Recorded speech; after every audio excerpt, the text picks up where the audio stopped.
Hello and a very warm welcome to the second season of ETCFO Presents ET Studio CFO Blueprint in association with SAP. I'm your host Devina Lasson. Now this series is your insider's guide to the evolving world of financial leadership.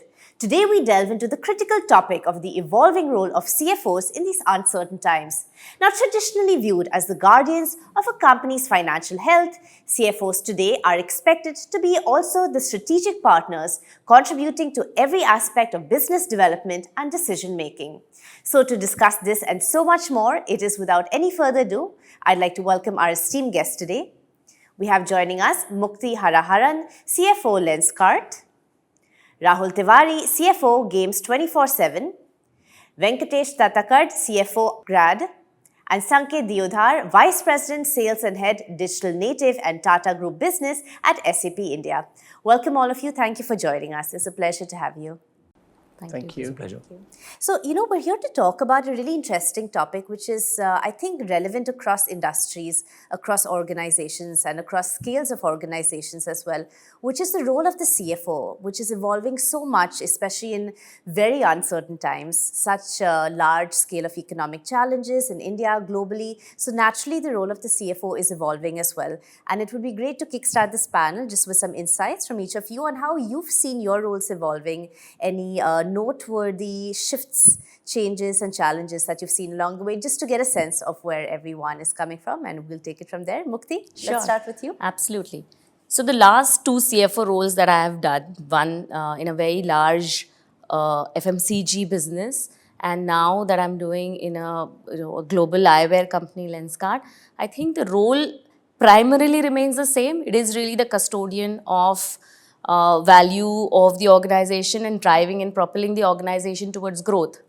But to what you said, I think the challenges, both economic as well as social, cultural, I think are evolving, and the environment is highly volatile. And in that regard, I've seen the role requiring different dial-ups at different points in time. Yep. Scenario planning, being more agile has actually taken the center seat, and being able to quickly drive decision making, I think, has become very important. Yeah, absolutely. We're going to deep dive actually into all of that, especially pick your mind on scenario planning and how that is panning out. But before that, Rahul, your thoughts on the evolving role of the CFO? Sure. I think the last 5 years has actually seen a lot of change in the cohort of the CFOs that we see in the industry today. Their perspective is actually shaped by external factors more than anything else. I think we are living in a very VUCA kind of a world. Absolutely. Also, I think the CFOs are realizing that the traditional stakeholders that they had,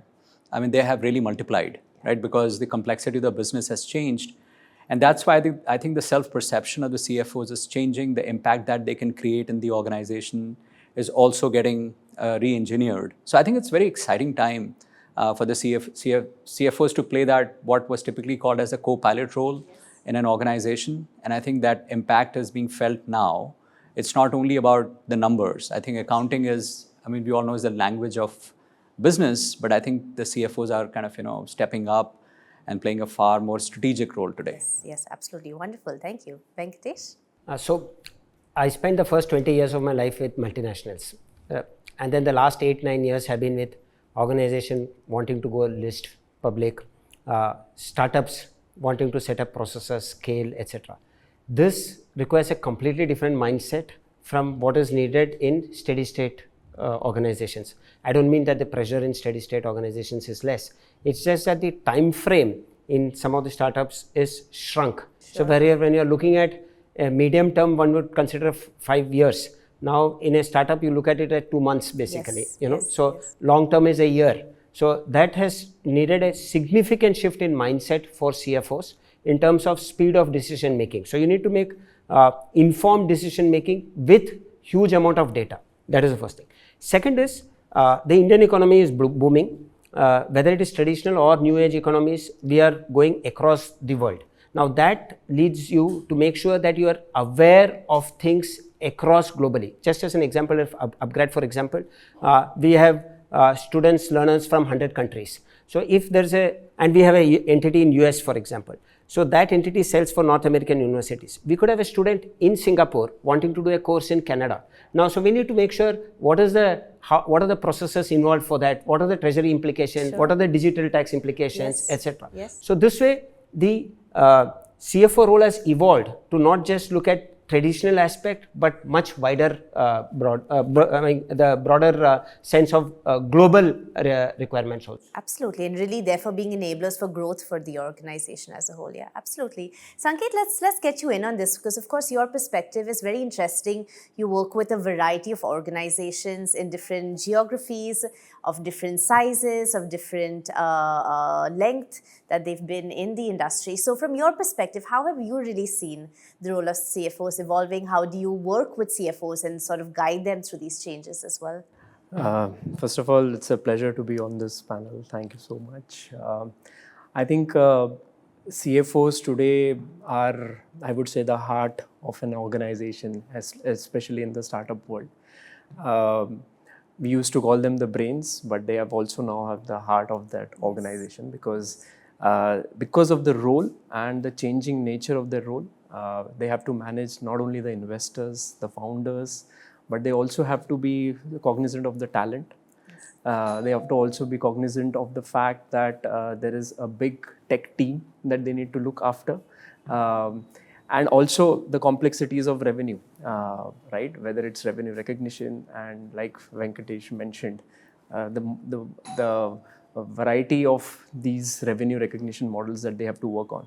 So I think I have seen a very different story of evolving of the CFO nature, where they were far more stringent, far more boxed, but now they have completely opened up in terms of how they want to see their role evolving in running the organization, not only in a much profitable manner, but also in a much sustainable manner. Absolutely. So I think it's a change that we have seen, and every time any dynamic situation, like Mukti mentioned about scenario planning, they are the first ones who have to react for their organization, so that the organization is capable from the upstreams and the downstream to react and do it in the right manner. So I think there has been a big change, and I would say that this role will keep on evolving from here on, and far more forward-looking than what they were earlier, where they had to look at few things for now. But I think it's far more forward-looking conversations now with the CFO. Absolutely. Thank you. Thank you all for sharing that. I mean, it's clear that the role of the CFO is not only evolving, but thoroughly expanding, right, across verticals, across business interests in the organization. Mukti, how would you say then you've seen some of your responsibility shifting? Are there any specific strategic responsibilities that have changed over the last few years? Yes, absolutely. So I think initially when I took the role, it was more about managing the P&L, as Venkatesh was saying.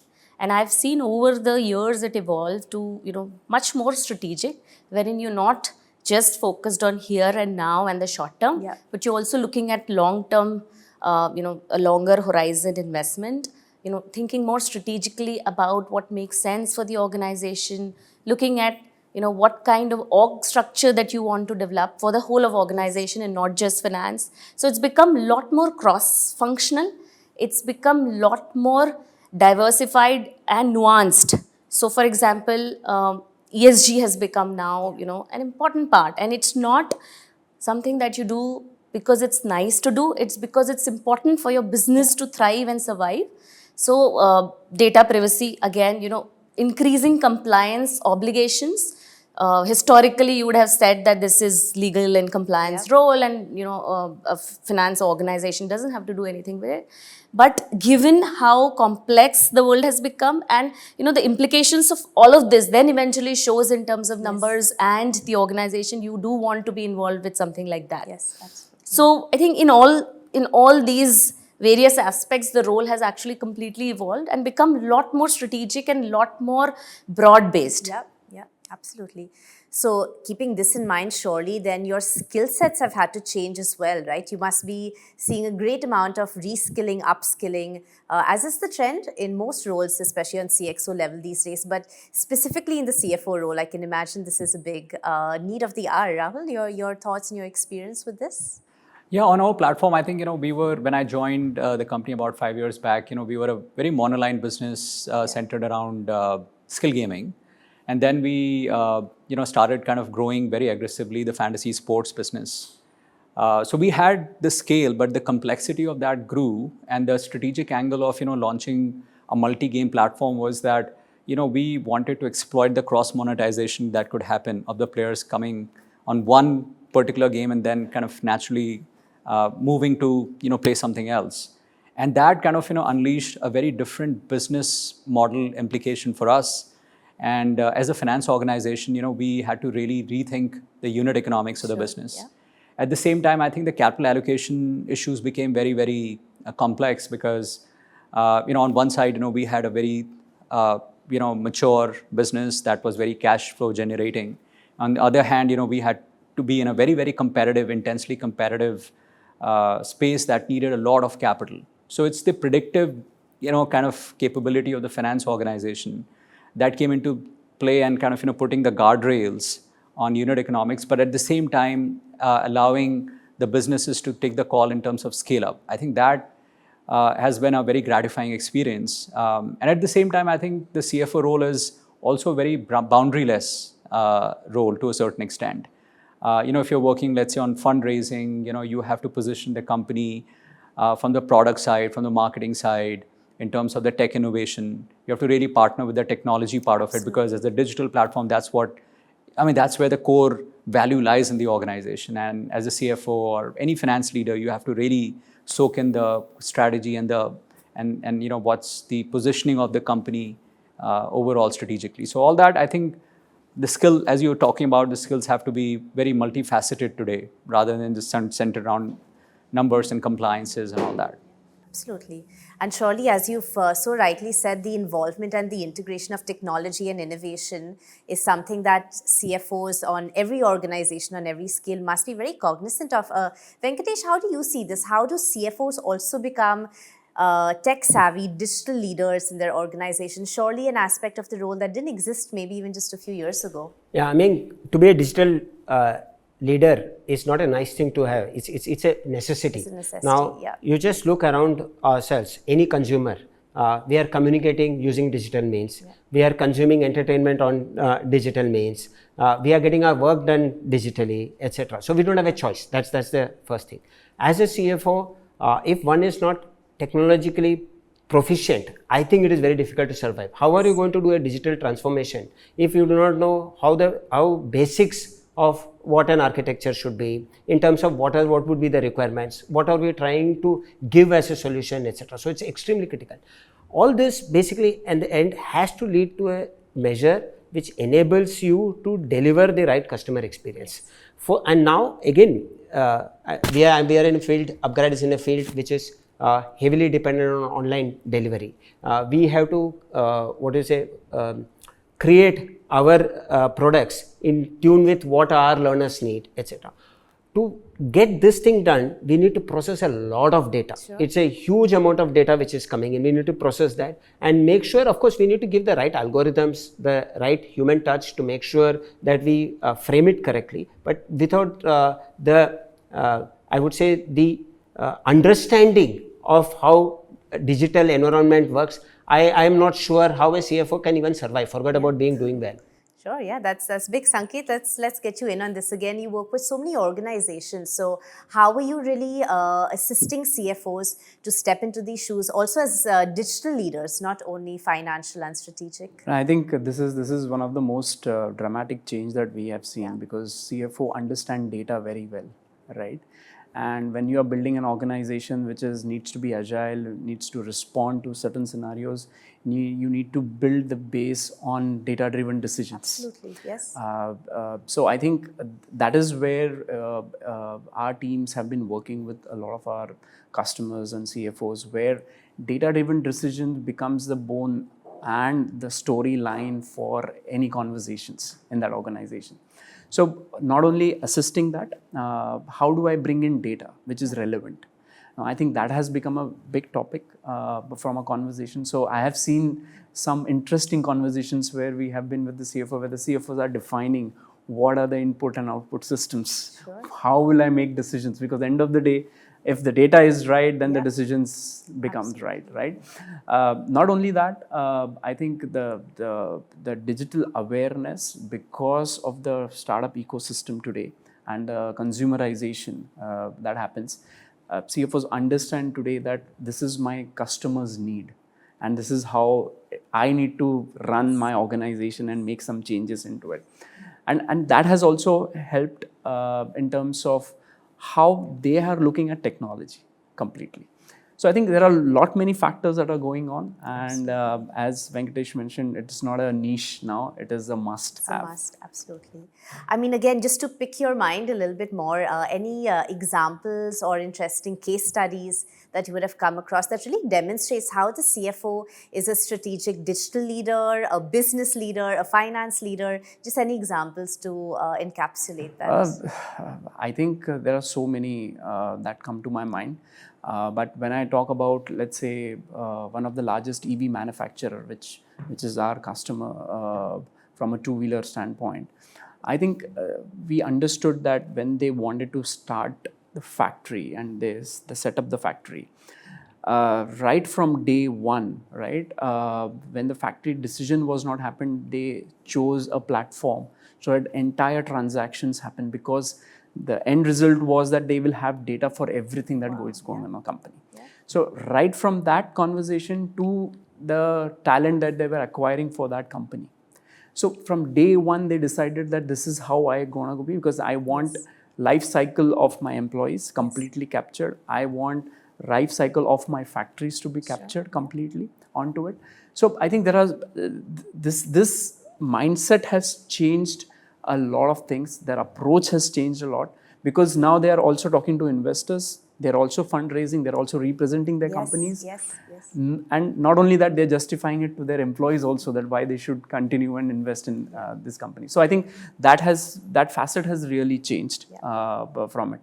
And when it comes to regulatory requirements, I have seen CFOs not only deciding or helping the founders decide which location, what needs to be done, where the fund would be beneficial in the long term because of the tax breaks that are coming in. So I would say it's a very different role that has emerged in the last 4-5 years, and especially after post-COVID, the responsibilities have just increased phenomenally. Absolutely, yes. Wonderful, very inspiring, thank you. Mukti, you started also by describing a few very important pillars of your role as CFO, and one of them is scenario planning. Can you tell us a little bit more about that? What role does scenario planning play in your function, and how does it directly impact, if at all, financial decision making? How does it aid you? If you can just share some examples there. Absolutely. So I think, you at the beginning of the year, you make an operating plan, right? And an Excel sheet, and you have a plan of how you want the year to look like and the next few years to look like.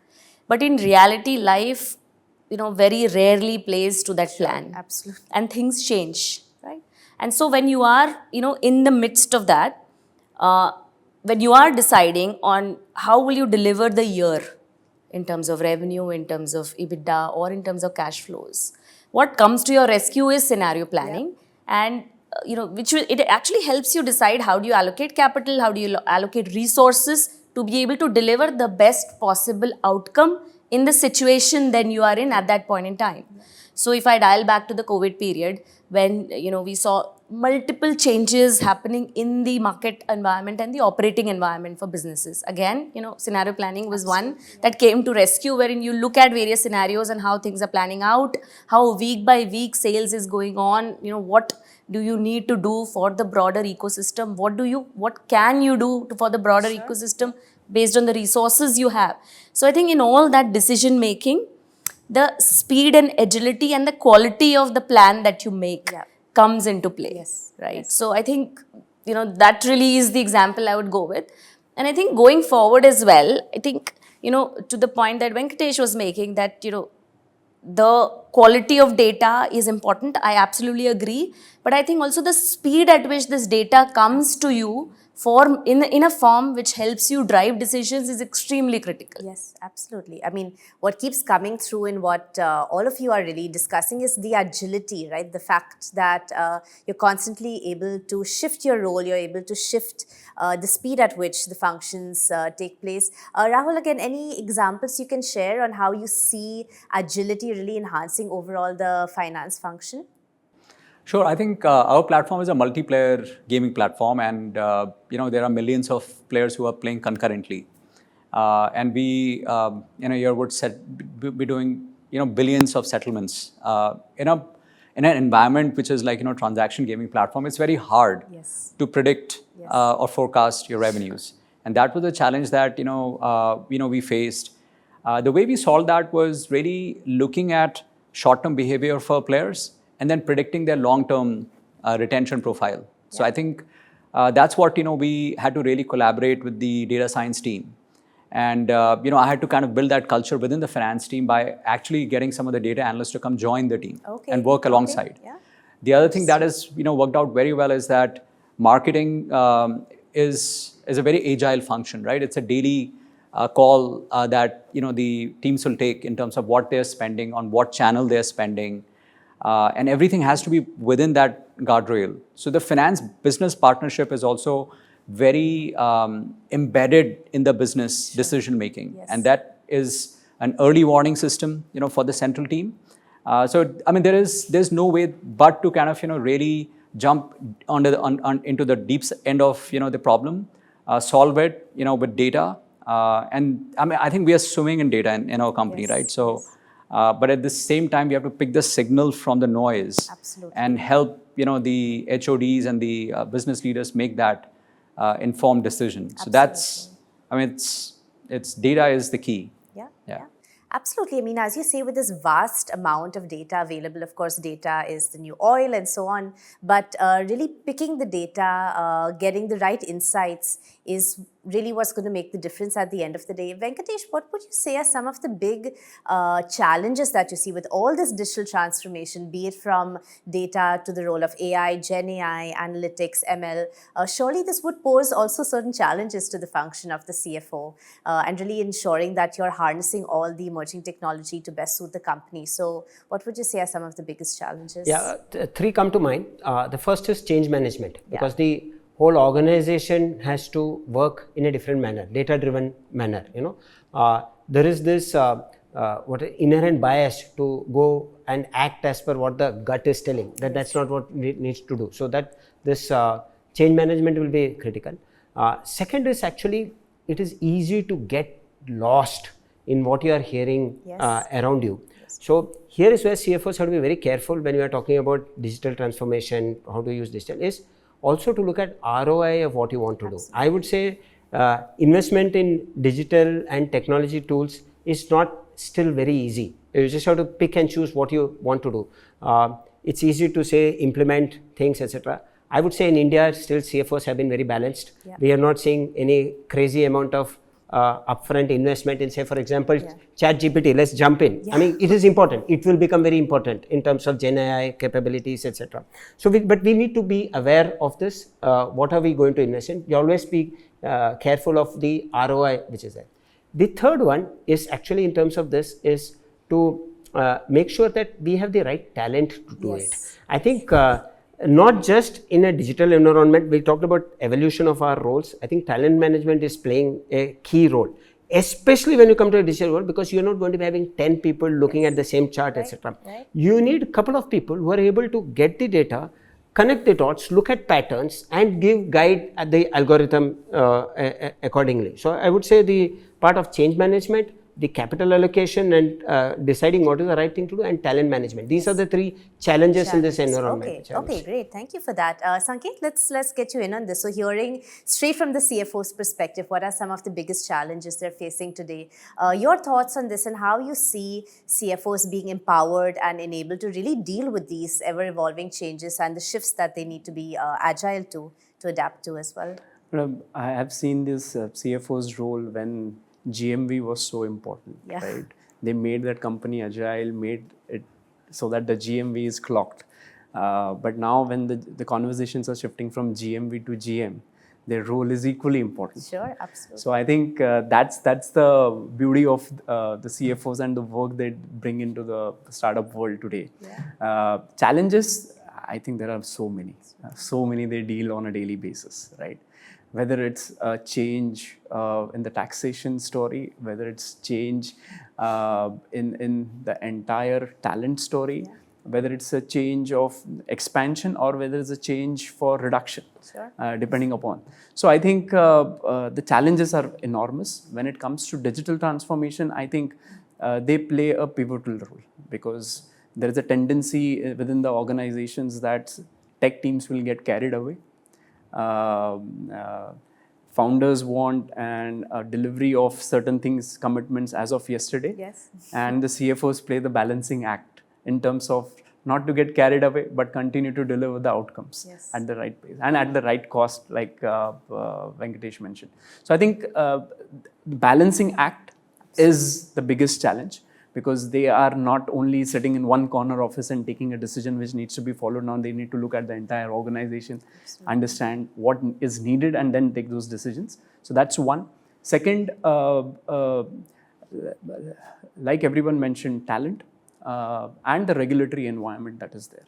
How do we keep the organization away from some of these regulatory traps and regulatory challenges that come their way? Yes. Because growth is needed, geography expansion would be needed, and how do they navigate that organization in the right manner so that they don't get stuck into any of these things? So I think regulatory requirements are also a very, very important pieces, because it's ever changing. It's becoming very difficult now, and in that sense. So yeah, those are probably the top 2-3 challenges that they might be facing. Yeah, absolutely. And as you say, what's needed across the board at the end of the day is growth of each and every organization. So just before we wrap up, some closing thoughts and closing comments from each of you on how you're really ultimately driving the growth of your organization. Any tips, any tricks? We have an audience of CFOs and finance experts out there watching our episode today. So just any key takeaways when it comes to driving growth for your organizations. Mukti? Having decision-making data ready and driving the decisions from the front is one way to drive growth. Yes, absolutely. Wonderful. Rahul? I think when any finance professional, I think 3 things are very important. I think the drive to get things done, your ability to influence, and I think the last thing which is becoming more important today is judgment. And I think that's where you can only learn it by doing things and failing at things and learning from the failures. So I think you have to be ready to be vulnerable as a finance professional, and then I think your learning curve is going to be very steep. That's wonderful. Thank you. So a very important thing is the CFO should not be one who is planning and monitoring growth. Strategically, he has to be the one who is driving growth. He has to be the one who is taking ownership of the growth also. Just not leave it to the CEO and other business heads. That is going to be very critical. So it is not only just about oversight, etc., but maybe even take charge of certain line functions, etc., and be responsible for those. So it has to be part of the growth study, responsible for the decisions for the growth rather than just monitor growth. Thank you. Thank you. So I think from CFO standpoint, I think for them to have all the 5 pillars of their business intact and get a perspective of them, whether it's customers, whether it's employees, whether it's their product line, or whether it's their go-to-market, as well as their suppliers, if they balance their act around it with their imperatives, which could be growth, which could be expansion, rapid expansions, which could be also looking at consolidating or opening up new business line. I think if these 5 pillars are very well balanced, of course with data-driven decisions, I think that's the balancing act, and probably the suggestion that I would give, that you look at all these pillars before taking a decision. Yes, wonderful. Absolutely. It is truly a balancing act, given all your insights that you've shared with us today across the various roles, various functions, and really keeping up with the evolving demands that all of you as CFOs face today. Thank you so much for being here and sharing all your insights. It's been a very valuable and insightful conversation. Thank you. Pleasure. Thank you. Thank you. All right, on that note, we conclude this episode of ETCFO Presents ET Studio CFO Blueprint in association with SAP. But do tune in next time for more strategies as well as solutions to navigate the evolving landscape of finance from India's industry stalwarts. Until next time, many thanks for watching.